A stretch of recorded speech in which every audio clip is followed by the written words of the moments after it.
종합 스포츠 분석 토킹 채널입니다. 10년 이상의 실전 경험과 노하우를 담아 데이터 기반 핵심 분석부터 최강 배팅 전략까지 아낌없이 공유해드립니다. 수년간 운영된 전문 분석방 링크는 고정 댓글에서 바로 확인 가능합니다. 맨체스터 유 vs 맨체스터시. 이 경기는 수비 조직과 빌드업 완성도에서 흔들리는 쪽이 점유형 축구를 완성도 높게 구현하는 팀을 상대해야 하는 구조다. 맨유는 세스코의 피지컬과 쿠냐의 드리블, 브루노의 창의성을 바탕으로 역습과 세컨드 찬스를 노려야 하지만 빌드업 단계에서부터 압박에 막혀 롱볼로 쫓겨나는 시간이 길어질 위험이 크다. 특히 브루노가 후반까지 내려와 공을 받는 시간이 많아지면 이선 중앙과 박스 앞 공간에 공백이 생기고 세스코와 쿠냐가 고립되는 장면이 반복될 수밖에 없다. 반면 맨시티는 베르나르도 실바를 중심으로 이선에서 빌드업 방향을 전환하며 좌우로 패스를 흔들다가 어느 순간 하프스페이스 깊숙한 지점까지 파고드는 전형적인 패턴을 준비하고 있다. 베르나르도가 압박을 한번 흘려보낸 후 방향을 바꿔주기만 해도 포든과 다른 윙 자원이 폭을 넓히며 세컨드 침투를 시작하고 그 사이에서 혼란되는 박스 안 위치를 미세하게 조정하며 마무리 시점을 노린다. 맨유의 측면 풀백이 안토니와 쿠냐 쪽 지원을 위해 높게 올라가는 순간 그 뒷공간과 하프 스페이스는 자연스럽게 노출되고 이 구간을 맨시티가 집중적으로 파고들 가능성이 높다. 전반에는 맨유가 홈 분위기를 등에 업고 강하게 압박을 시도하는 구간이 있겠지만 맨시티의 탈압박과 패스 템포를 감안하면 오래 버티기 힘든 체력 소모전으로 흐를 수 있다. 시간이 지날수록 더블 볼란치의 커버 범위가 좁아지고 브루노의 수비 가담도 느려지는 순간이 찾아오면 맨유의 2선과 3선 사이 간격은 점점 벌어질 가능성이 크다. 이때 맨시티는 단순히 측면만 공략하는 것이 아니라 베르나르두가 다시 한번 방향을 바꾸며 중앙과 측면을 번갈아 찌르는 전개로 수비 블록의 밀도 자체를 무너뜨리려 할 것이다. 세트피스에서도 코너킥 프리킥 패턴과 세컨드볼 대처에서 맨시티가 앞서 있기 때문에 경기 내용이 팽팽해 보이는 상황에서도 한 번의 세트피스로 균형을 깨뜨릴 수 있는 쪽도 맨시티다. 맨유 입장에서는 브루노의 한방, 세스코의 높이를 활용한 세트피스 득점이라는 변수는 분명 남아있지만 전체적인 볼 점유와 박스 근처 점유 시간을 감안하면 이 변수에만 기대기에는 리스크가 크다. 특히 후반 중반 이후 맨유의 압박 강도가 떨어지고 라인이 애매하게 서 있는 구간이 찾아오면 맨시티는 오히려 템포를 낮춰 경기 주도권을 쥔 채 필요할 때만 속도를 끌어올리는 경기 운영을 택할 가능성이 크다. 결국 90분 내내 점유와 전환, 세트피스를 모두 엮어 안정적으로 찬스를 생산할 팀과 브루노와 세스코의 번뜩임에 기대야 하는 팀의 승부라는 점에서 흐름이 어느 쪽으로 더 쉽게 기울지는 자연스럽게 드러난다. 토킹 추천 배팅. 승무패 맨유패 강추. 언더오버 오버 추천. 레알 마드리드 vs 레반테. 이 경기는 스쿼드 퀄리티와 전술 완성도, 그리고 세트피스 위협까지 모두 상위 클래스인 팀과 강등권에 머무르며 최악의 시즌을 보내고 있는 팀의 맞대결이다. 레알 마드리드는 비니시우스와 호드리구, 주드 벨링엄을 중심으로 4-4-2 구조 안에서도 유연하게 포지션을 바꿔가며 하프 스페이스와 측면을 동시에 두드릴 수 있는 공격 라인을 가지고 있다. 비니시우스가 좌측에서 풀백을 끌어내며 안쪽으로 파고들면 호드리구는 반대쪽이나 중앙에서 뒷공간을 노리며 침투하고 주드 벨링엄은 그 뒤에서 두 번째 타이밍으로 박스 안까지 러닝을 가져가는 삼각구조가 자연스럽게 형성된다. 레반테는 현실적으로 라인을 내려 블록을 두껍게 가져가며 먼저 버티고 보는 선택을 할 가능성이 높지만 개인기와 패스 템포에서 열세인 상황에서는 수비 시간이 길어질수록 집중력 저하와 라인 간격 붕괴가 겹칠 위험이 크다. 특히 강등권 19위까지 떨어진 지금의 경기력과 멘탈 상태를 감안하면 최소 실점, 최대 무승부라는 계획대로만 경기를 끌고 가는 것은 말처럼 쉽지 않은 시나리오다. 레알 마드리드는 측면 돌파와 하프스페이스 침투 패턴으로 일반적인 오픈 플레이에서 찬스를 만들 뿐 아니라 코너킥 상황에서도 니어 포스트를 향해 런닝 점프에 들어가 중간에서 헤더로 잘라먹는 세밀한 패턴을 보유하고 있다. 그래서 레반테가 아무리 블록을 내려 세트피스를 최소화하려고 해도 한 경기 안에서 코너킥이 여러 차례 나오는 순간마다 실점 위험이 반복적으로 찾아올 가능성이 크다. 레반테 입장에서는 수비 인원을 박스 안에 최대한 밀어넣고 세컨볼에 집중하는 식으로 버티려 하겠지만 주드 벨링엄처럼 세컨드 라인에서 박스 앞으로 흘러들어오는 움직임을 모두 케어하기에는 자원과 체력 모두 한계가 있다. 또한 내려앉는 시간이 길어질수록 이반 로메로와 이케르 로사다, 파블로 마르티네스가 공을 잡는 위치가 자기 진영 깊숙한 구역으로 밀리게 되고 역습 한두 번 외에는 상대 박스로 올라가는 장면 자체가 줄어들 수밖에 없다. 사비 알론소 감독이 떠난 뒤라 해도 레알 마드리드의 개인 기량과 공격 패턴은 여전히 리그 최상위 수준이기 때문에 전술적 기조만 유지된다면 레반테의 수비 조직을 상대로 꾸준히 찬스를 쌓아 나갈 가능성이 높다. 반면 레반테는 시즌 내내 불안한 수비와 답답한 빌드업으로 실점과 패배를 반복해왔기 때문에 이 강도 높은 원정 경기에서 갑자기 안정된 경기력을 기대하기에는 현실적인 장벽이 크다. 그래서 초반에는 어느 정도 버티는 흐름이 나올 수 있어도 시간이 지날수록 개인 기량과 조직력, 세트피스 패턴의 차이가 누적되며 경기 내용과 스코어가 점점 한쪽으로 기울어갈 가능성이 크다. 특히 후반에 들어가 레반테의 체력이 떨어지는 타이밍이 오면 비니시우스와 호드리구의 1대1 돌파 성공 빈도가 더 올라가고 주드 벨링엄의 박스 침투가 늘어나면서 레반테가 사전에 그렸던 최소 실점 시나리오는 유지되기 어려울 수 있다. 결국 이 경기는 레반테가 얼마나 오래 버티느냐의 문제라기보다 레알 마드리드가 언제 경기의 균형을 깨고 추가골까지 이어 가느냐의 문제로 흐를 가능성이 높은 매치업이다. 토킹 추천 배팅. 승무패 레알 마드리드 승 강추. 언더오버 오버 추천. 우디네세 vs 인테르. 이 매치는 4-4, 이 두 줄 수비를 앞세운 우디네세와 3-5, 이 포지셔널 플레이를 극도로 정교하게 다듬어온 인터밀란의 상성 싸움이라는 점에서 방향성이 분명하다. 우디네세는 자니올로의 개인기와 자놀리의 오버래핑, 칼스트렘의 킥력에 기대어 측면 돌파와 롱패스를 섞었으며 한 방을 노리겠지만 전환 구간에서 라인 간격이 벌어지는 문제를 끝까지 안고 갈 수밖에 없다. 인터밀란은 초반부터 무리하게 몰아붙이기보다는 쓰리백과 중원을 통해 볼을 안정적으로 소유하면서 우디네세의 압박 라인을 조금씩 위로 끌어올리는 데 집중할 가능성이 크다. 시간이 지날수록 볼 터치 지점이 우디네세 진영 깊숙한 지역으로 이동하고 이 구간에서 차라노울루가 방향 전환과 짧은 드리블을 반복하며 수비를 한쪽으로 몰아넣기 시작하면 우디네세의 두 줄 수비는 커버 타이밍이 뒤로 밀리기 시작한다. 차라노울루가 측면에서 안쪽으로 치고 들어오는 동작과 다시 측면으로 빠져나가는 움직임을 반복하면 수비 라인은 공쪽으로만 시선을 뺏기면서 어느 순간 조직력이 무너지는 구간을 노출하게 된다. 그 틈을 타서 세컨드 라인에서 루이스 엘리케가 영리하게 하프 스페이스로 침투해 들어간다면 미드필더와 풀백 사이 애매한 지점에서 공을 받아 곧바로 박스 안으로 치고 들어가는 장면이 여러 차례 연출될 수 있다. 라우타로는 이 상황에서 센터백 한 명을 등에 걸어둔 채 시선을 끌어주거나 반대로 골문 앞에서 마무리만 노리는 움직임을 선택할 수 있어 엘리케의 침투와 차라노울루의 패스, 본인의 마무리를 엮어 다양한 득점 시나리오를 만들 수 있다. 우디네세가 라인 간격을 줄이려 뒤로만 물러서면 중원 압박 강도가 떨어져 칼스트렘의 빌드업보다 차라노울루의 방향 전환이 더 많은 시간을 갖게 되고 수비 블록 안쪽에서 점점 더 많은 패스를 허용하는 흐름이 나온다. 반대로 라인을 전진시키면 자놀리의 오버래핑과 자니올로의 전진을 커버하기 위해 중원이 앞뒤로 찢어지고 그 순간 루이스 엘리케와 라우타로에게 하프 스페이스와 뒷공간이 동시에 열리는 리스크를 감수해야 한다. 인터밀란은 후반 승부처에 들어가면 볼 순환 속도를 더 끌어올리며 좌우폭을 최대한 넓히는 동시에 세컨라인 침투 타이밍을 맞추는 패턴으로 상대 체력과 집중력을 동시에 갉아먹는 스타일이다. 우디네세 입장에서는 버티는 시간이 길어질수록 자니올로와 자놀리의 수비 가담이 느려지고 칼스트렘의 커버 범위가 넓어지면서 박스 앞 커버 밀도가 점점 떨어지는 그림을 피하기 어렵다. 결국 차라노울루가 만들어내는 방향 전환과 루이스 엘리케의 하프 스페이스 침투, 라우타로의 골 결정력이 한 줄기 흐름으로 이어지는 순간 우디네세의 최종 수비는 따라가지도 못하고 무너지는 장면이 반복될 가능성이 높다. 우디네세가 세트피스와 롱패스로 간헐적인 반격을 노리더라도 전체적인 템포와 볼점유, 그리고 후반 운영 능력에서 인터밀란이 한 수 위라는 점은 부정하기 어렵다. 승부의 핵심은 후반으로 갈수록 벌어지는 수비 간격과 하프 스페이스 장악력 차이이며 이 영역에서 인터밀란의 우위가 뚜렷하게 드러나는 매치업이다. 토킹 추천 배팅. 승무패 우디네세 패 강추. 언더오버 오버 추천. 도르트문트 vs 장크트 파울리. 이번 경기는 짠물 수비를 완성해가는 도르트문트와 수비 조직력 붕괴로 하위권에 갇힌 상파울리의 흐름 차이가 그대로 드러나는 매치업이다. 도르트문트는 3백을 축으로 후방 안정감을 확보한 뒤 윙백과 이선을 이용해 점진적으로 라인을 끌어올리며 상대 진영 깊숙한 곳에서 볼을 소유하는 시간을 늘린다. 경기 초반에는 빌드업과 전환 템포를 조절하며 상파울리의 압박 라인을 위로 끌어올리고 이후에는 하프 스페이스를 향한 직선적인 패스와 측면 돌파로 수비 블록을 찢는 패턴을 가져갈 가능성이 크다. 상파울리는 스코어나 순위 상황 때문에 어느 정도는 라인을 올려야 하는 입장이라 무작정 내려앉아 버티기보다는 전방 압박과 역습을 동시에 노릴 수밖에 없다. 하지만 미드필더와 백스리 사이 간격이 넓어지는 순간이 길어지는 팀 특성상 도르트문트 같은 상위권 공격진을 상대로는 그 간격이 곧바로 실점 위험으로 이어질 여지가 크다. 아데예미가 측면에서 연속적으로 크로스와 컷백을 섞어서 활용하면 상파울리 수비는 박스 안에서 시선과 마킹이 동시에 꼬이게 되고 어느 쪽을 먼저 막아야 할지 선택 자체가 어려워진다. 이 타이밍에 세컨드 라인에서 은메차가 하프 스페이스를 선점하고 튀어나온 볼이나 컷백을 그대로 가져간다면 상파울리가 수비 방향을 정리하기도 전에 도르트문트의 유효 슈팅 찬스가 쌓여갈 것이다. 기라시는 박스 안에서 센터백과의 1대1에서 우위를 가져갈 수 있는 피지컬과 위치 선정 능력을 갖추고 있어 크로스와 낮은 패스 모두의 위협적인 타깃이 된다. 상파울리가 라인 간격을 줄이기 위해 뒤로만 물러서면 중원 압박 강도가 떨어져 은메차와 윙백에게 더 넓은 시야와 시간을 허용하는 결과로 이어질 수 있다. 반대로 조금이라도 전진 압박을 걸면 측면과 하프 스페이스 뒷공간이 동시에 열리면서 아데예미의 속도와 기라시의 포스트 플레이, 은메차의 침투를 한 번에 상대해야 하는 부담을 떠안게 된다.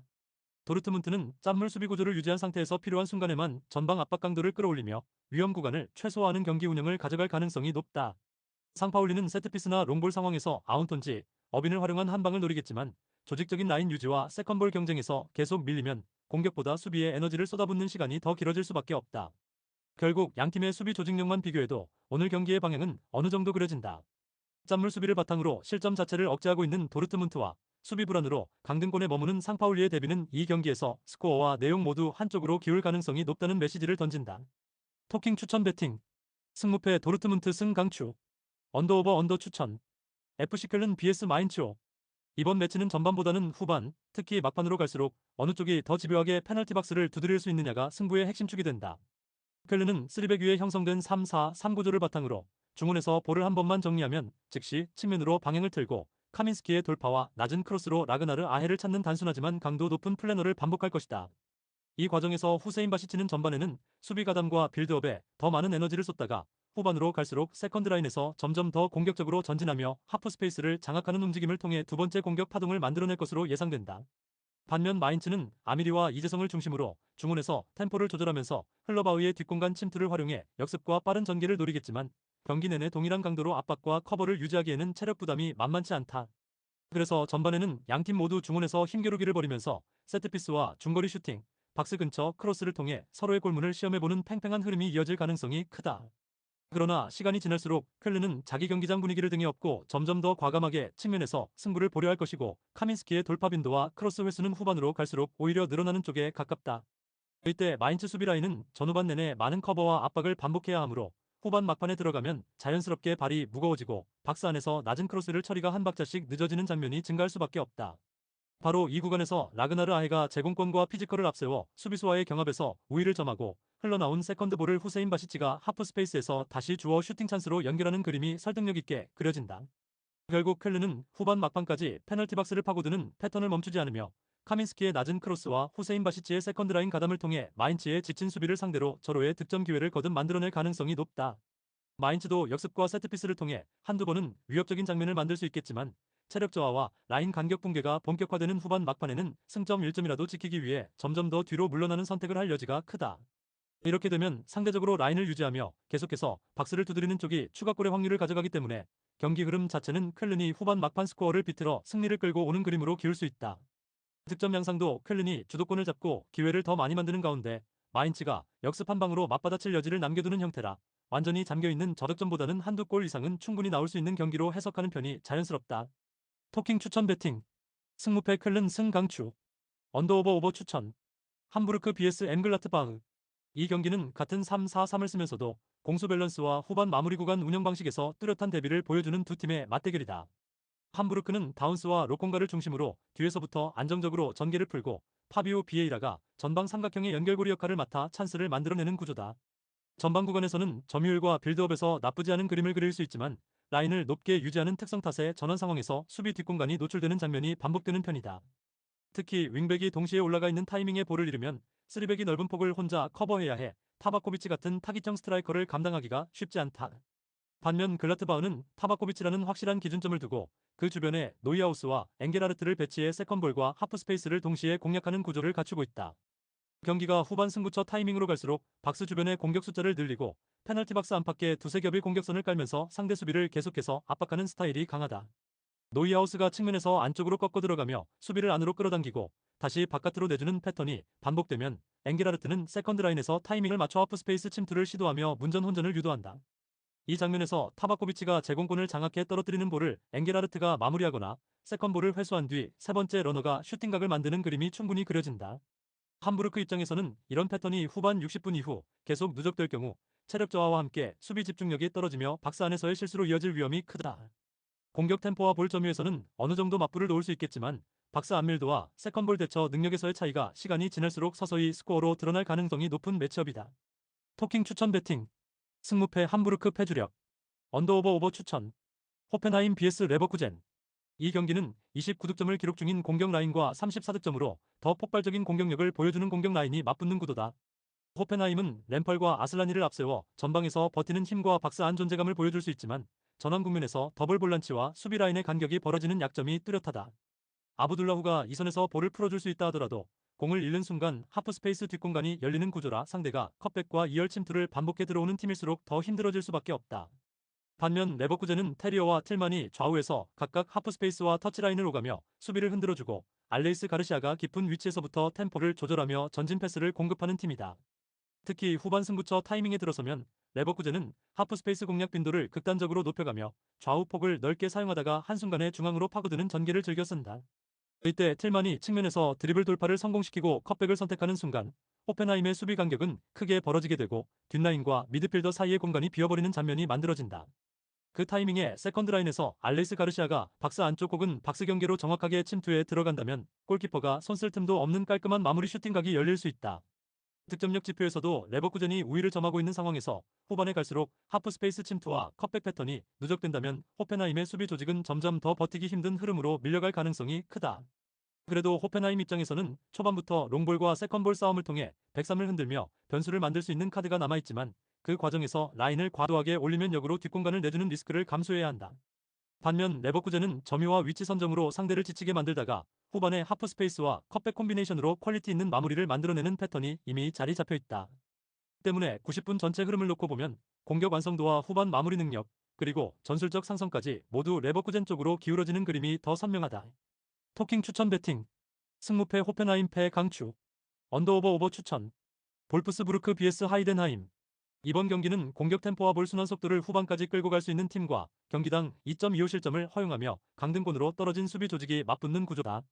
볼프스부르크는 초반에는 안정적인 빌드업으로 상대 리듬을 탐색하다가 전반 중반 이후부터는 라인을 한 칸 더 올려 이선 삼각편대를 하프 스페이스와 측면에 고르게 배치하는 방식으로 포백을 넓게 찢어 놓으려고 한다. 하이덴하임의 포백은 수평 간격이 늘어나고 미드필드 라인과의 거리도 벌어지는 순간이 많기 때문에 이 구간에서 볼프스부르크의 전환 속도가 한 번만 빨라져도 곧바로 위협적인 장면으로 이어질 수 있다. 빈머가 측면에서 폭넓게 움직이며 크로스와 컵백을 교차해서 시도하기 시작하면 하이덴하임 수비수들은 페널티 박스 안쪽 제공권 경합과 박스 바깥에서 올라오는 슈팅 라인을 동시에 신경 써야 하는 상황에 내몰린다. 그 틈을 파고들어 마이르가 세컨드 라인에서 하프 스페이스로 날카롭게 침투해 들어간다면 수비 시야 밖에서 들어오는 타이밍 러닝으로 박스 앞에서 완벽에 가까운 득점 찬스가 여러 차례 만들어질 가능성이 높다. 페이치노비치는 중앙에서 수비수와 몸싸움을 하며 시선을 끌고 빈머는 바깥에서 폭을 잡아 넓혀놓고 마이르는 그 사이 통로를 파고드는 형태의 삼각 패턴이 반복되면 하이덴하임 포백은 커버와 마킹을 동시에 맞추기 어렵다. 하이덴하임도 피링거를 축으로 역습 한두 번은 노릴 수 있겠지만 중원에서의 패스 완성도와 라인 간격 관리가 불안한 흐름이라 볼을 빼앗긴 뒤 다시 수비 블록을 정비하는 데 시간이 오래 걸리는 약점이 있다. 특히 수비 조직력은 하루에 고쳐지는 부분이 아니기 때문에 리그 17위까지 추락한 현재의 상황을 감안하면 이번 경기에서도 비슷한 실점 패턴이 되풀이될 가능성을 배제하기 어렵다. 볼프스부르크는 후반으로 갈수록 볼 순환 속도를 끌어올리며 좌우 전환을 반복하는 스타일이라 상대 수비에게 계속해서 체력 부담과 심리적 압박을 쌓아 올릴 수 있다. 그래서 경기 시간이 지날수록 하이덴하임의 태클 타이밍과 마킹 거리가 점점 느슨해지고 세컨볼 반응 속도도 떨어질 수밖에 없는 구조다. 그런 흐름이 누적되면 빈머의 돌파 이후 흘러나오는 볼을 마이르가 잡아 중거리 슈팅으로 연결하거나 페이치노비치가 박스 안에서 세컨드 볼을 마무리하는 장면까지 자연스럽게 이어질 수 있다. 결국 이 경기는 초반부터 한쪽이 밀어붙이는 압도적 전개라기보다는 후반으로 갈수록 공격 레이어와 볼 순환 속도의 차이가 뚜렷하게 드러나며 스코어가 벌어질 가능성이 있는 매치업으로 보는 편이 합리적이다. 그리고 하이덴하임의 실점 패턴과 수비 조직력의 문제는 시즌 내내 반복돼 온 부분이라 이번 한 경기만 예외적으로 버틴다고 가정하는 것 자체가 오히려 무리한 상상에 가깝다. 토킹 추천 배팅. 승무패 볼프스부르크 승 강추. 언더오버 오버 추천. 첼시 vs 브렌트포드. 이 경기는 4, 2, 3, 1대 4, 2, 3, 1 구조 속에서 누가 이 선에서 더 효율적으로 공간을 설계하느냐의 승부라고 볼 수 있다. 첼시는 콜 파머와 엔소 페르난데스라는 두 명의 플레이메이커를 동시에 두고 하프라인 위쪽에서부터 공격의 리듬을 준다. 엔소가 후방에서 템포를 조절하며 전진 패스와 측면 전개를 가져가고 콜 파머는 이선과 사이드 사이에서 자유롭게 움직이며 볼을 받는 동선으로 브렌트퍼드의 더블 볼란치를 흔들 것이다. 이 과정에서 주앙 페드로는 터치라인 근처에서 출발했다가 타이밍을 보며 박스 측면 하프 스페이스로 파고드는 역할을 맡게 되고 콜 파머와 엔소의 더블 플레이메이킹은 자연스럽게 이 지역을 향한 킬 패스 루트를 만들어낸다. 볼을 이어받은 주앙 페드로가 박스 측면까지 깊게 파고들면 안쪽에서는 델라비 센터백 사이 공간을 차지하며 컵백을 기다리는 그림이 완성되고 이 패턴이 반복될수록 브렌트퍼드 수비는 커버와 마킹 사이에서 선택을 강요받게 된다. 브렌트퍼드는 티아고를 중심으로 박스 안에서 대인 방어와 제공권을 활용해 버티려 하겠지만 측면과 하프 스페이스에서 계속해서 볼이 들어오면 한 번씩 마크가 끊어지는 장면은 피하기 어렵다. 샤데와 야르몰류크를 활용한 역습은 분명히 무기가 될 수 있으나 역습을 자주 꺼내기 위해서는 먼저 수비 블록에서 공을 빼내야 하고 여기서 첼시의 점유와 압박을 뚫어야 하는 과제가 남아있다. 첼시가 전방 압박과 역압박을 통해 세컨볼을 대부분 회수하는 흐름을 만들면 브렌트퍼드는 샤데의 스피드를 살릴 만한 전개를 만들지 못한 채 라인만 뒤로 물러나는 시간이 길어질 수 있다. 브렌트퍼드의 더블 볼란치가 라인 앞을 막아 세컨 라인 침투를 저지하더라도 콜 파머와 엔소가 측면으로 빠져나가거나 주앙 페드로와 삼각형을 그리며 하프 스페이스를 공략하는 순간마다 수비 블록은 다시 한번 흔들릴 여지가 크다. 특히 파이널 서드에서 첼시의 공격 패턴이 세밀하게 작동하기 시작하면 단순한 크로스가 아니라 하프스페이스 진입 후 낮은 크로스, 컷백, 박스 앞 슈팅까지 선택지가 다양해진다. 이러한 첼시의 세밀한 공격 패턴을 브렌트퍼드 수비진이 파이널 서드에서 90분 내내 완벽하게 방어해낼 수 있을지에 대해서는 물음표가 붙는다. 라인을 내리면 슈팅 허용수가 늘어나고 라인을 올리면 델랍과 주앙 페드로의 뒷공간 침투가 더 위협적으로 변하기 때문에 브렌트퍼드는 경기 내내 전술적 딜레마 속에서 선택을 강요받게 될 것이다. 그래서 전체적인 흐름은 시간이 지날수록 첼시의 점유와 더블 플레이메이킹이 경기 리듬을 장악하고 브렌트퍼드 수비 블록이 파이널 서드에서 서서히 균열을 드러내는 방향으로 기울 가능성이 높다. 결국 결정적인 순간에 더 다양한 패턴과 마무리 선택지를 가진 쪽이 가져가는 승부에서 첼시 쪽으로 기대값이 더 크게 형성되는 매치업이다. 토킹 추천 배팅 승무패 첼시 승 강추 언더오버 오버 추천 리즈 유 vs 풀럼 이 경기는 단순히 3백 vs 3백의 싸움이 아니라 하프스페이스를 누가 더 정교하게 공략하느냐 그리고 메잘라 움직임을 누가 더 잘 활용하느냐가 핵심이 되는 매치업이다. 리즈 유나이티드는 3-1-4 이 구조로 박스 앞에 인원을 두텁게 세워두고 슈타우를 축으로 수비 보호막을 깔아두려 하겠지만 넓은 지역을 혼자 커버해야 하는 시간대가 길어질수록 대각 침투를 동반한 하프스페이스 공략의 약점을 드러낼 가능성이 크다. 풀럼은 케어니를 중심으로 중앙에서 볼을 간수하다가 순간적으로 측면 방향으로 대각선 움직임을 가져가며 리즈의 3백과 수비형 미드필더 사이 간격을 흔들려고 할 것이다.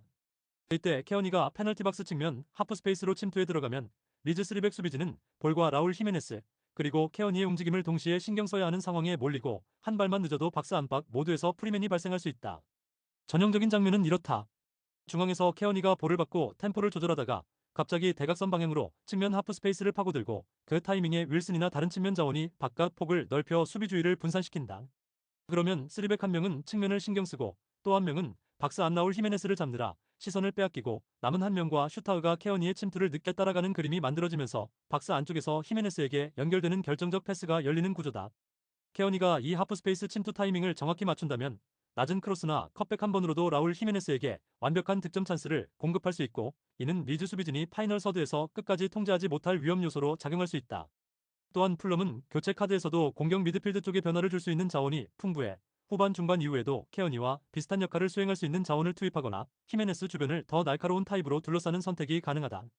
반면 리즈는 칼버트 루인을 향한 크로스와 세컨드볼, 에론슨의 침투를 활용해 나름의 위협을 만들 수 있겠지만 3백과 수비형 미드필더 사이 공간을 풀럼의 메잘라 움직임으로 반복해서 두드린다면 후반으로 갈수록 수비 집중력이 흔들리는 시간대가 분명히 찾아올 수 있다. 결국 이 경기는 3백이 파이널 서드에서 메잘라의 대각 침투를 어디까지 버텨낼 수 있느냐와 하프 스페이스를 먼저 점령한 뒤 박스 안 피니셔에게 어떤 퀄리티의 볼을 공급하느냐의 싸움이 될 가능성이 높다. 이 구조적 포인트를 감안하면 케어니의 움직임과 히메네스의 박스 안 마무리를 축으로 한 풀럼 쪽이 전술적인 기대값에서 한 발 앞서 있는 구도로 해석하는 편이 자연스럽다. 토킹 추천 배팅 승무패 리즈 유나이티드 패 강추 언더오버 오버 추천 리버풀 vs 벌리 전체적인 틀부터가 계속 두드리는 리버풀과 버티다 체력이 꺼지는 벌리라는 구조다. 리버풀은 비르츠를 중심으로 2선에서 점유를 잡고 각포와 소보슬러이가 좌우중앙을 오가며 압박과 전진 패스를 반복하면서 벌리의 300라인을 계속 흔들어갈 것이다. 전반에는 벌리가 수비 숫자를 두텁게 세우고 라인을 낮춰 버티면서 브로야를 향한 롱볼과 빠른 역습 한두 번으로 균형을 맞추려는 선택을 할 가능성이 크다. 하지만 시간이 지날수록 벌리의 중원과 수비 라인 사이 간격이 서서히 벌어지고 세컨볼 경합에서 한 발씩 늦어지는 장면이 늘어날 공산이 크다. 이 구간이 바로 리버풀이 노릴 승부처다. 각포는 후반에도 활발한 움직임을 유지하는 타입이라 박스 왼쪽 중앙을 번갈아 파고들며 지친 수비수를 정면에서 흔들 수 있는 카드다. 소보슬러이는 세컨볼 경쟁에서 앞서면서 박스 앞 두 번째 지점에서 중거리 슈팅이나 전진 드리블을 곧바로 시도해 벌리 수비를 계속 뒤로 물러나게 만들 것이다. 벌리가 라인을 안쪽으로 더 말려 넣어 버티려 하면 비르츠는 하프 스페이스에서 짧은 패스를 주고받으며 박스 안쪽으로 침투하는 각포와 소보슬러이를 향해 침투 패스를 공급하는 역할을 맡게 된다. 그렇게 되면 벌리는 세컨볼과 커버링 타이밍이 동시에 늦어지는 약점을 숨기기 어려워지고 한번 밀려 들어가는 흐름이 시작되면 연속된 슈팅과 세트피스를 허용하는 상황에 내몰릴 수밖에 없다. 리버풀 입장에서는 굳이 서두르지 않아도 된다. 전반에는 템포를 조절하며 체력을 아끼고 후반 들어 벌리의 압박 강도가 떨어지는 구간부터 각포와 소보슬러이의 왕성한 활동량과 돌파력으로 승부를 보겠다는 계획이 자연스럽게 그려지는 매치업이다. 토킹 추천 배팅 승무패 리버풀 승 추천 언더오버 오버 강추 선더랜드 vs 크리스탈 피 이 경기는 짧은 패스 네트워크와 중앙 탈압박을 핵심 무기로 삼는 선더랜드와 타깃 스트라이커를 중심으로 전개하는 크리스탈 팰리스의 스타일 대결이다. 선더랜드는 자카가 후방에서 볼을 받아 좌우로 전개 방향을 바꾸고 그 사이 브로베이가 하프라인 근처까지 내려와 공을 받아준 뒤 다시 이선으로 연결하며 전진 템포를 만들어낼 것이다. 이 과정에서 아딕나는 측면과 중앙으로 가며 한 번은 터치라인 쪽으로 폭을 넓히고 다음에는 하프 스페이스로 파고드는 움직임을 반복하며 수비 라인의 균형을 흔들 가능성이 크다. 짧은 패스 위주로 중앙에서 탈압박이 성공하는 순간 선더랜드는 단 한두 번의 패스로 측면으로 방향을 틀어 아딕나에게 1대1 상황을 만들어줄 수 있고, 이는 곧 크로스 혹은 컷백으로 이어질 수 있는 장면이다. 브로베이는 박스 안에서 센터백 사이를 공략하며 때로는 뒤로 빠져 세컨라인과의 원투 패스를 시도하고 때로는 니어 포스터 쪽으로 빠르게 치고 들어가면서 마무리각을 찾아갈 것이다. 팰리스 입장에서는 마테타를 향해 롱볼과 크로스를 섞었으며 전방에서 버텨주는 장면을 만들어야 하지만 그 사이 중원에서 워튼이 받는 압박 강도가 높아지면 전진 패스를 선택할 시간이 줄어들 수밖에 없다. 선더랜드는 이 지점을 노려 중원에서 수적 우위를 만들어 워튼의 패스 출구를 차단하고 탈취한 직후 짧은 패스로 다시 중앙을 통과해 나오는 전환 패턴을 반복하려 할 것이다.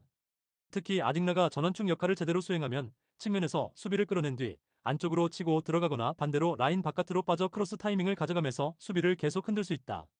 크리스탈 팰리스는 세트피스와 마테타의 피지컬을 통해 한두 번은 위협적인 장면을 만들겠지만 오픈 플레이에서 라인 간격을 좁게 유지하지 못할 경우 후반으로 갈수록 중앙 점유율이 크게 밀릴 여지도 있다.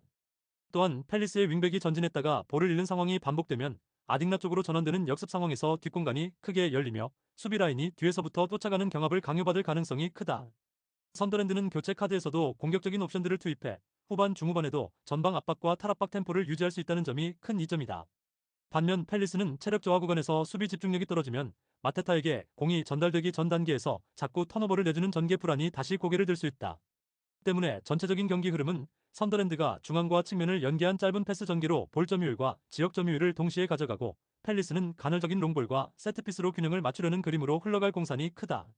결국 짧은 패스 네트워크와 탈압박, 그리고 교체 카드의 질에서 앞선 쪽이 후반 승부처에서 더 많은 선택지를 가지게 되는 승부라고 볼 수 있다. 토킹 추천 배팅. 승무패 선더랜드 승 강추. 언더오버 오버 추천. 토트넘 vs 웨스트햄. 이번 매치는 단순히 순위표 싸움이 아니라 전방 압박과 탈압박의 수준 차이가 그대로 스코어로 연결될 수 있는 구도다. 웨스트햄은 이번 시즌 총 43실점, 경기당 평균 2.04실점을 허용하며 강등권 18위까지 추락해 있는 상황이라 수비 조직이 이미 한계점에 가까워져 있는 상태라고 봐야 한다. 포백 라인은 버티는 힘이 떨어져 있고 미드필더와 수비 사이 간격이 벌어지는 구간이 많아 한 번 라인을 뚫리면 박스 앞까지 손쉽게 전개를 허용하는 패턴이 반복되고 있다. 여기에 중원 미드필더 라인의 탈압박 과정이 단조로워 동일한 패턴으로 공을 돌리다 보니 상대의 변칙적인 전방 압박에 쉽게 갇히고 공을 잃는 지점이 점점 더 위험 지역으로 내려가는 흐름이다. 토트넘은 바로 이 지점을 강하게 찌를 수 있는 전력을 갖추고 있다. 사비 시몬스는 압박을 정면으로 받은 상황에서도 방향 전환과 탈압박으로 한 명을 제친 뒤 템포를 한 번에 끌어올리는 타입이라 웨스트햄의 압박 구조를 뒤틀어 놓기 좋은 카드다. 마티스텔은 측면에서 안쪽으로 치고 들어가는 움직임과 스프린트가 강점이라 사비 시몬스가 만든 탈압박각을 타고 들어가 박스 안에서 마무리 동작까지 이어갈 수 있는 자원이다. 콜로 무한이는 하프 스페이스와 중앙을 오가며 수비 라인 앞뒤를 연결해주기 때문에 웨스트햄 수비가 시몬스와 테렉의 시선을 빼앗기는 순간 뒷공간으로 파고드는 움직임으로 또 한 번 균형을 무너뜨릴 수 있다. 웨스트햄은 카스텔리아노스와 보엔, 파케타를 통해 역습 한두 번은 만들어낼 수 있지만 빌드업의 질이 떨어지고 탈압박이 단조로운 팀 특성상 공을 오래 소유하며 템포를 조절하기는 어렵다. 토트넘의 이선 압박이 위쪽에서부터 웨스트햄 미드필더 라인을 조여 들어간다면 박스 근처에서 공을 빼앗은 뒤 곧바로 슈팅으로 이어지는 장면이 여러 차례 연출될 가능성이 있다. 특히 사비 시몬스와 마티스 텔이 동시에 방향 전환을 통해 탈압박각을 만들어낸다면 웨스트햄의 포백 수비 조직은 제대로 자리 잡기도 전에 측면과 중앙이 동시에 열리는 상황을 맞이할 수 있다.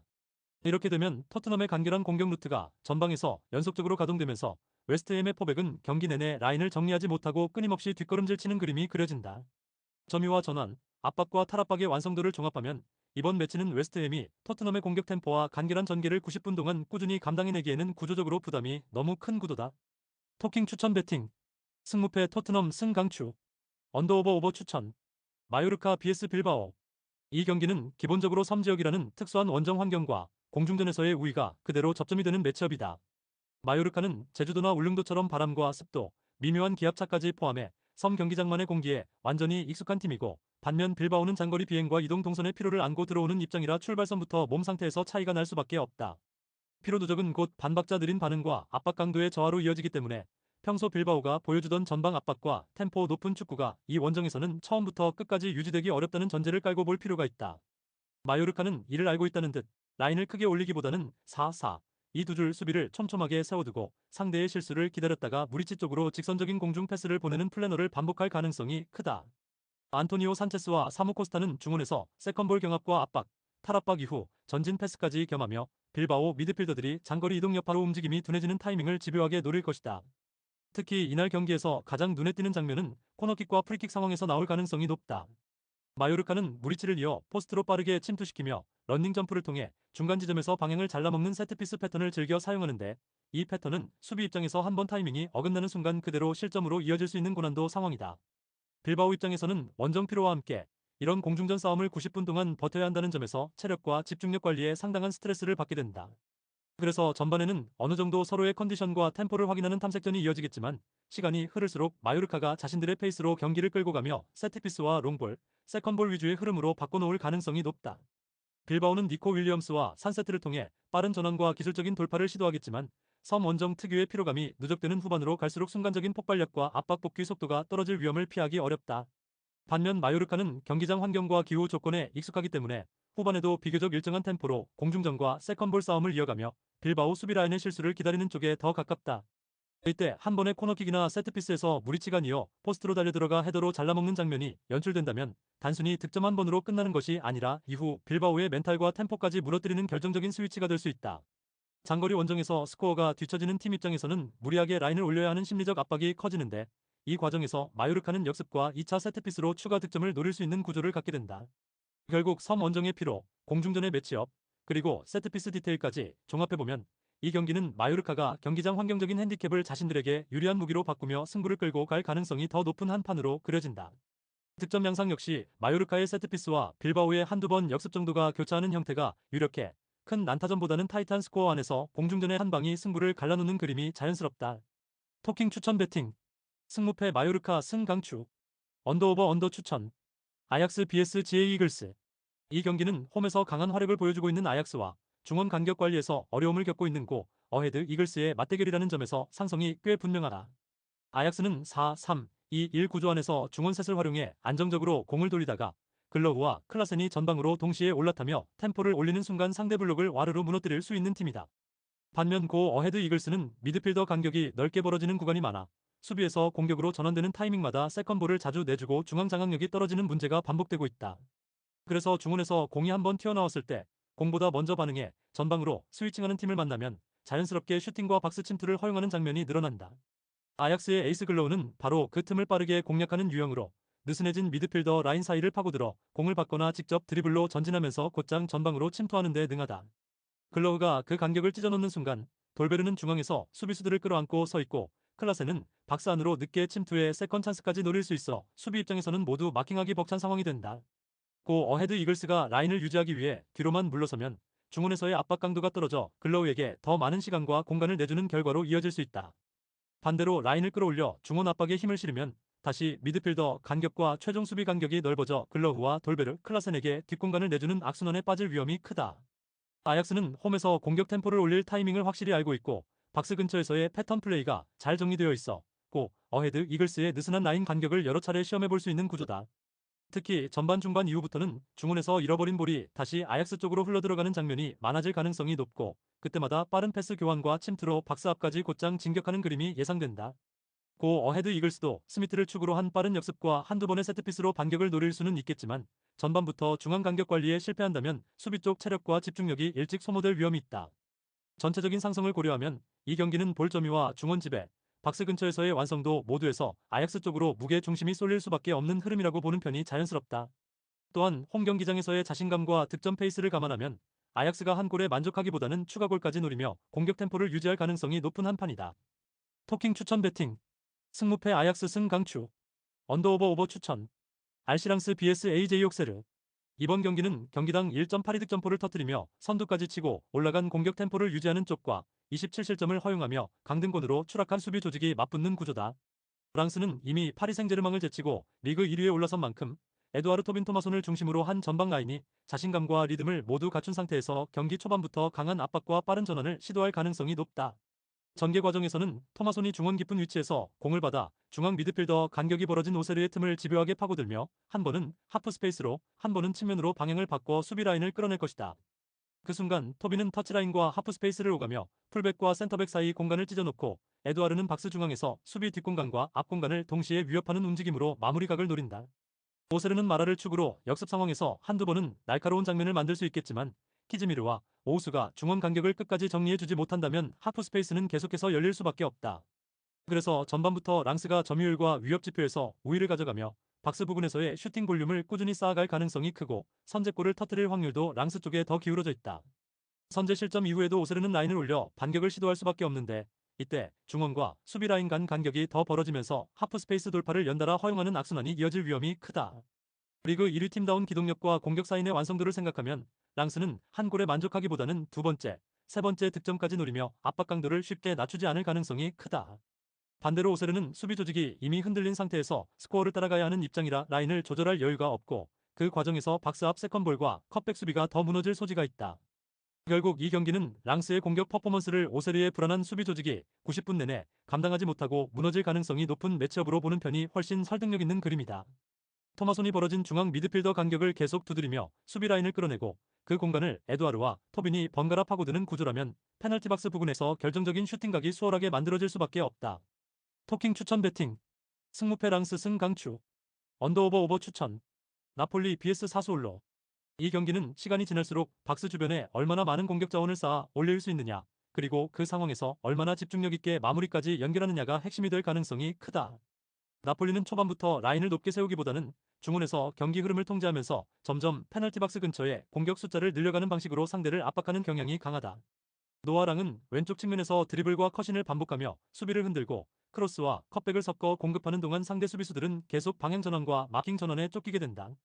이 과정에서 수비 라인은 자연스럽게 무너지고 센터백과 수비형 미드필더 사이 간격이 벌어지면 호일룬이 세컨드 라인에서 출발해 하프 스페이스를 타이밍 좋게 파고들 여지가 커진다.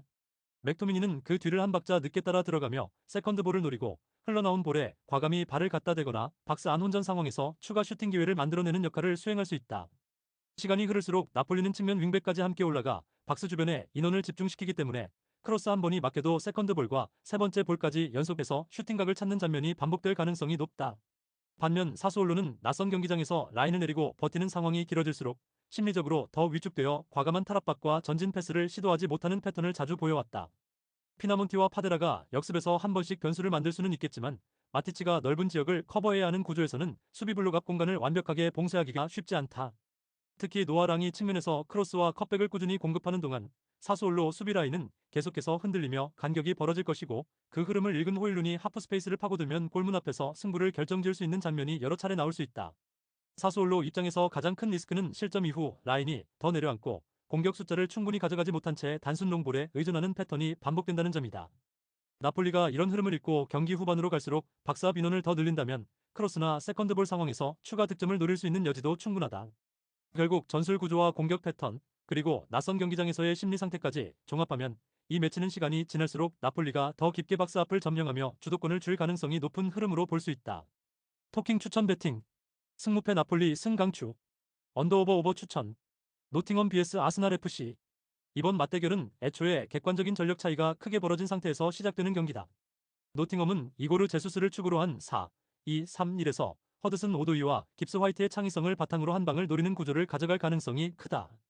이고르 제수스가 전방에서 등을 지고받아주면 오도이가 측면에서 안쪽으로 파고들고 깁스 화이트가 그 주변에서 세컨 패스를 풀어내는 방식으로 압박을 벗어나려 할 것이다. 그러나 더블 볼란치 구조 특성상 강한 압박과 3미들 구조를 갖춘 팀을 상대할 때는 중원에서 숫자가 밀리며 첫 패스가 흔들리고 수비 라인 앞 포켓 공간을 내주는 장면이 반복되어 왔다. 반면 아스날은 외대고르를 중심으로 한 4-3-3 포지셔널 플레이로 중원에서 항상 3대2 우위를 가져가며 볼 점유와 템포를 자신들이 원하는 대로 관리할 수 있는 기반을 갖추고 있다. 외대고르의 좌우 스윙 패스가 몇 차례 반복되면 노팅엄의 수비 블록은 좌우로 늘어지고 라인 사이 포켓 공간이 조금씩 벌어진다. 이 틈을 향해 요케레스와 사카가 타이밍을 맞춰 침투하는 순간이 바로 이 경기가 깨질 핵심 타이밍이다. 사카는 오른쪽에서 안으로 접어들며 직접 슈팅을 선택할 수도 있고 반대 측면으로 크게 전환해 수비를 더 넓게 벌려놓을 수도 있어 노팅엄 풀백과 센터백의 의사결정에 계속 부담을 준다. 요케레스는 센터백과 풀백 사이 채널을 집요하게 파고들며 한 번은 공을 발에 두고 뛰어들고 한 번은 등을 지고 버틴 뒤 이선에 떨궈주는 등 패턴을 섞어 쓰면서 수비 라인을 계속 뒤로 물리게 만든다. 이 과정에서 노팅엄 더블 볼란치는 수비 라인 앞 넓은 공간을 둘이서 커버해야 하고 한 번이라도 압박 타이밍이 늦어지면 외대고르가 그 포켓에서 여유있게 공을 다루며 전방으로 키패스를 꽂을 여지가 커진다.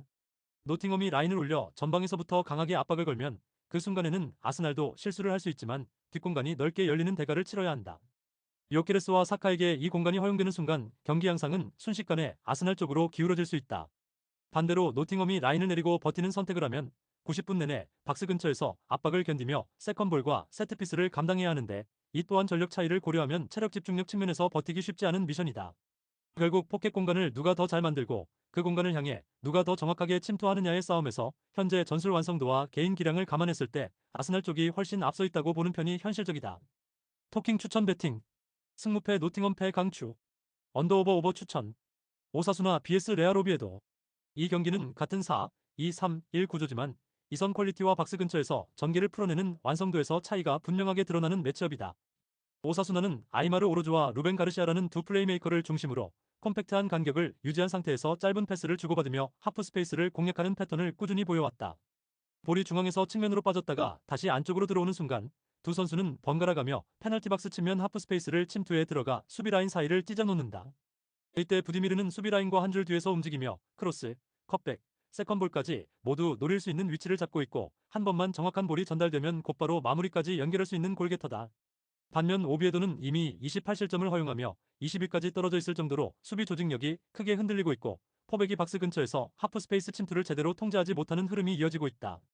포백과 더블 볼란치의 간격이 벌어지는 시간대가 길어지면서 상대 이선에게 박스 앞에서 여유있게 볼을 다룰 시간을 허용하고 있고, 그 과정에서 파울이나 소극적인 뒷걸음질 수비가 늘어나는 모습까지 보인다.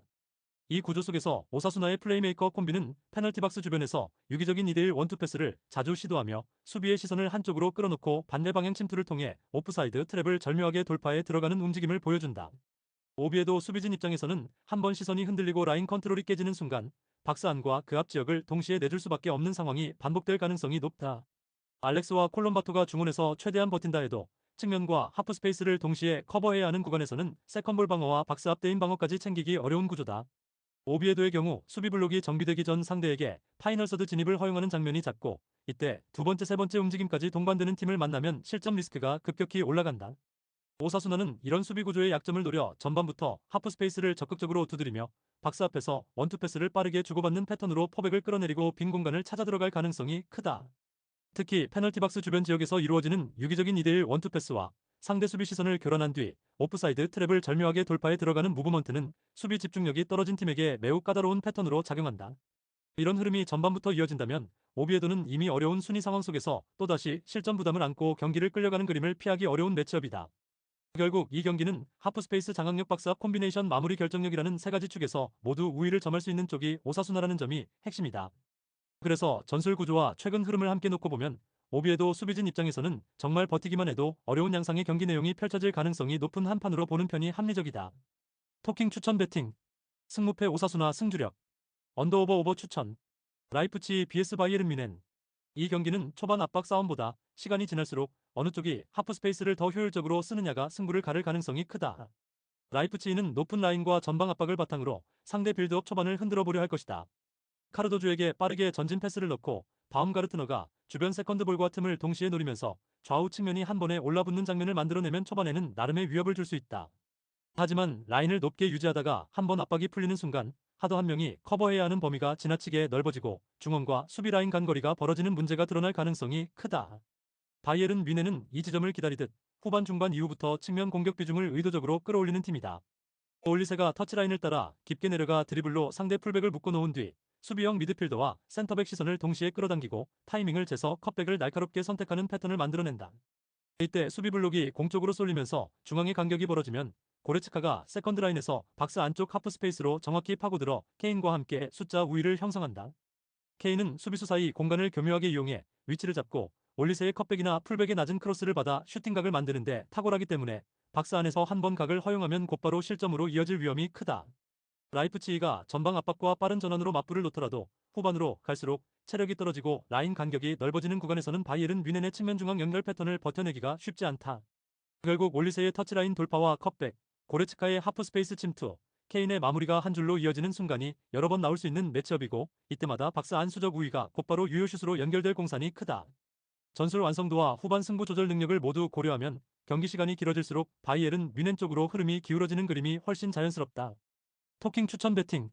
승무패 라이프치히 패 강추. 언더오버 오버 추천. FC 즈볼레 vs 에이지 알크마르. 이 대결에서 먼저 짚어야 할 부분은 즈볼레의 불안한 수비 조직과 세트피스 수비에서 드러나는 세컨드볼 대처 문제다. 즈볼레는 이미 39실점을 허용하며 하위권까지 밀려있는 상황이고, 이는 일시적인 운이 아니라 라인 간격 관리와 커버 타이밍이 근본적으로 흔들리고 있다는 신호에 가깝다. 특히 세트피스 수비에서 첫 번째 공중볼 경합 이후에 데인마크가 다시 정리되지 못하고 튀어나온 볼에 대한 반응 속도가 느려지는 패턴이 반복되고 있다. 그래서 박스 안에서 한 번이라도 볼이 완전히 정리되지 못하면 두 번째 슈팅 기회를 내주는 장면이 경기마다 비슷하게 재현되는 흐름이다. 반면 알크마르는 페럿의 침투와 파타티의 돌파에 더해 미난스가 박스박 세컨드볼 낙하 지점을 미리 선점해 강력한 인스텝 중거리 슈팅을 준비하고 있다는 점이 중요한 변수로 작용할 수 있다. 만약 코너킥이나 프리킥 상황에서 알크마르가 박스 안에서 한 번 경합을 만들어내고 수비가 걷어낸 볼이 박스 밖으로 애매하게 흘러나온다면 미난스가 그대로 타이밍을 잡고 중거리 한 방을 꽂아 넣을 여지가 충분하다. 이 한 번의 중거리 슈팅이 선제골로 이어질 경우 지금처럼 수비적 자신감이 떨어진 즈볼레 입장에서는 라인을 더 내릴 수밖에 없고, 이후 페럿과 파타티의 뒷공간 침투가 더 쉬워지는 시나리오로 이어질 가능성이 크다. 또한 즈볼레의 빌드업 단계에서 코스턴스가 고립되는 시간이 길어지면 쇼어타이어와 브루메스터가 공격 템포를 끌어올리고 싶어도 전방 지원이 늦어지며 볼 소유권을 쉽게 잃는 악순환이 반복될 수 있다. 이와 달리 알크마르는 중원에서 볼을 잡는 순간 측면과 중앙 침투 루트가 동시에 열리기 때문에 빠르게 전개를 마쳤을 때 슈팅으로 끝나는 공격 비율이 상대적으로 높은 편이다. 때문에 경기 흐름이 조금만 열려도 알크마르가 세컨드볼과 전환 상황에서 더 많은 슈팅을 가져가며 위협 지표를 쌓아갈 가능성이 높다고 보는 편이 합리적이다. 수비 조직력이 무너진 팀이 세트피스와 전환 상황에서 계속된 위기를 버텨내기란 쉽지 않고, 이 구도에서는 알크마르의 공격 퀄리티가 점수를 벌릴 수 있는 여지를 충분히 제공한다. 결국 수비 불안과 세컨드볼 대처력, 그리고 중거리 슈팅의 위력까지 모두 합쳐서 보면 이 경기는 알크마르 쪽으로 흐름이 점점 더 기울어지는 그림을 그리는 것이 자연스럽다. 토킹 추천 배팅. 승무패 즈볼레 패 강추. 언더오버 오버 추천. 툴루즈 vs 오지시니스. 이 경기는 3-4-3으로 라인을 올려 주도권을 잡으려는 툴루즈와 4-1-4-1 구조지만 포백 간격 문제로 수비 블록 유지에 애를 먹고 있는 니스의 맞대결이다. 툴루즈는 카세레스를 축으로 삼아 후방에서부터 안정적으로 빌드업을 시작하고 얀보호와 메살리가 양쪽 사이드와 하프 스페이스를 자유롭게 넘나들며 공격 템포를 끌어올린다. 특히 메살리가 에이스 역할을 맡아 파이널 서드에서 상대 수비 라인 사이 간격을 집요하게 파고드는 유형이라 니스처럼 수비 간격이 넓은 팀을 만나면 영향력이 배가 되는 구조다. 니스는 기본적으로 모하메드 알리 초와 티아고 고베이아의 스피드를 활용해 역습을 노리지만 정작 출발점이 되는 수비 중원 블록이 흔들리다 보니 공격 전환 시 패스 루트가 막히고 템포가 끊기는 문제가 반복되고 있다. 은돈벨레가 타락박 후 전진 드리블을 가져가면 한순간에 흐름을 바꿀 수 있지만 본인이 앞으로 나간 자리를 다른 미드필더가 제대로 메워주지 못하면 곧바로 그 뒤 공간을 상대에게 내주는 악순환이 이어진다. 이런 구조에서는 툴루즈의 메살리와 얀보호가 포백과 중원 사이 애매한 공간을 선점한 뒤 카세레스가 타이밍 맞는 전진 패스로 지원해주면 파이널 서드 진입 자체는 어렵지 않게 풀릴 가능성이 크다. 게다가 니스의 포백 수비수들이 포진된 간격이 넓어 상대 공격진을 효과적으로 통제하지 못하고 있다는 점을 감안하면 중원 장악력은 점점 떨어지고 공격 전환 템포는 더 자주 끊어지면서 점유율 싸움에서도 뒤처질 여지가 많다. 퀄리티가 있는 역습 자원을 보유한 니스라도 수비 간격이 풀려있는 상태에서 계속 수세에 몰리면 초와 고베이아에게 볼이 연결되기 전에 이미 흐름이 끊기는 장면이 늘어날 수밖에 없다. 반대로 툴루즈 입장에서는 전방 압박으로 니스의 첫 패스를 차단해주고 두 번째 볼을 따내는 순간부터 메살리가 파이널 서드 공간을 선점하면서 슈팅각과 라스트 패스를 동시에 노릴 수 있는 구조가 열린다. 이렇게 되면 툴루즈 선수들 입장에서는 상대 수비 블록이 완전히 정비되기 전에 박스 근처에서 수월하게 선제 득점을 노릴 수 있고, 실제로 이 팀이 강점을 보여온 리듬과도 맞아 떨어지는 전개다. 전술적인 틀만 놓고 봐도 툴루즈는 라인 간격을 촘촘하게 유지하면서 전환 속도를 살릴 수 있는 구조이고, 니스는 포백 간격과 중원 커버 문제로 인해 시간이 갈수록 틈이 커지는 구조라 후반으로 갈수록 이 차이가 스코어에 반영될 가능성이 크다. 결국 이 경기는 누가 먼저 파이널 서드를 장악하느냐, 누가 전환 템포를 유지해 상대 수비를 흔드느냐라는 기준에서 봤을 때 툴루즈 쪽으로 저울이 기울어질 수밖에 없는 매치업으로 볼 수 있다. 토킹 추천 배팅. 승무패 툴루즈 승주력. 언더오버 언더 추천. 엑셀시오르 vs SC 텔스타. 이 경기는 엑셀시오르의 하프스페이스 활용 능력과 텔스타의 느슨한 하프스페이스 수비가 정면으로 부딪히는 매치업이다. 엑셀시오르는 나우요크스를 중심으로 중앙에서 템포를 조절하다가 산체스 페르난데스 쪽으로 볼을 전개하며 한 번에 스피드를 끌어올리는 전형적인 패턴을 가지고 있다. 산체스 페르난데스가 측면에서 1차로 수비를 끌어내고 베르그라프가 박스 안에서 수비를 묶어주면 텔스타 수비는 자연스럽게 중앙과 측면 사이 간격이 벌어지며 하프스페이스가 노출된다. 바로 이 지점을 엑셀시오르의 플레이메이커 나우요크스가 빠르게 침투해 컷백 루트를 만들면 단순히 수비 숫자가 많이 서 있다고 해도 마크가 꼬인 상황에서 연달아 결정적인 슈팅각이 열릴 가능성이 크다. 텔스타는 3백 앞에 미드필더 라인을 두고 있지만 라인 간 거리 조절이 느슨해지는 순간이 많아 상대 이선 침투를 억제하지 못하고, 그래서 상대 윙어의 침투에 속수무책으로 돌파를 허용하며 무너지는 장면이 반복되고 있다. 그렇기 때문에 현재 텔스타의 순위가 강등권 바로 위쪽인 15위까지 떨어져 있는 상황이라 볼 수 있고, 이 구조적인 문제는 단기간에 해결되기 어렵다는 점이 부담이다. 반면 엑셀시오르는 베르그라프의 타깃 역할과 산체스 페르난데스의 인사이드 드리블, 그리고 나우요크스의 하프스페이스 침투를 묶어 상대 약점을 정확히 찌를 수 있는 카드 구성을 갖추고 있다. 텔스타도 전방에 공격 재능이 없는 것은 아니지만, 전개가 길어질수록 간격 관리 문제가 다시 고개를 들고 수비 전환 시 박스 앞을 제대로 메우지 못해 실점 리스크가 커지는 흐름이 반복되고 있다. 그래서 전체적인 전술 구조와 최근 흐름을 합쳐보면 이 경기는 엑셀시오르가 공간 장악과 컵백 패턴을 앞세워 주도권을 잡고 갈 가능성이 더 높은 구도다. 토킹 추천 배팅. 승무패 엑셀시오르 승 강추. 언더오버 오버 추천. FC타르트 vs PSV. 이 경기는 단순히 순위표의 차이를 넘어 후방 빌드업 속도와 전방 압박의 완성도에서 뚜렷한 격차가 드러나는 매치업이다. 시타르트는 5, 4, 1, 5백으로 박스 안 숫자를 늘리고 있지만 31실점이라는 결과에서 보이듯 라인 간격 유지와 두 번째 대응에서 불안한 장면이 적지 않다. 후방 빌드업이 느린 탓에 상대가 변칙적인 전방 압박을 걸어오면 미드필더와 수비가 함께 고립되면서 공이 골키퍼까지 자주 내려가고, 그 과정에서 템포가 끊기며 롱볼로 다시 공을 내주는 장면이 반복된다. 이런 구조에서는 시에르 하위스가 전방에서 몸으로 버텨주는 시간보다 지원이 늦어 세컨볼 경합에서 밀리는 시간이 더 길어질 수밖에 없고, 자연스럽게 수비 시간만 늘어나는 흐름이 이어진다. 반면 아인트호벤은 비어르만이 후방과 이선으로 가며 빌드업을 조율하고, 필요할 때는 직접 압박 타이밍을 끌어올려 전방에서 공을 탈취하려는 움직임을 보여준다. 비어르만이 전진해 압박 타이밍을 잡는 순간 느린 빌드업에 익숙한 시타르트는 박스 근처에서 공을 빼앗기며 곧바로 실점 위기를 맞게 되고, 여러 차례 결정적인 찬스를 내줄 수밖에 없는 구도가 만들어진다. 페리시치는 측면에서 크로스와 컷신을 번갈아 사용해 수비 라인을 벌려놓고, 페피는 그 틈 사이에서 수비수와 키퍼 사이 공간을 파고들며 마무리를 노린다. 시타르트가 라인을 과감히 내리면 역습 시 피터슨과 시에르 하위스를 활용한 한 방은 노릴 수 있겠지만, 그만큼 아인트호벤의 하프라인 근처 압박을 더 오래 버텨야 한다는 부담도 함께 커진다.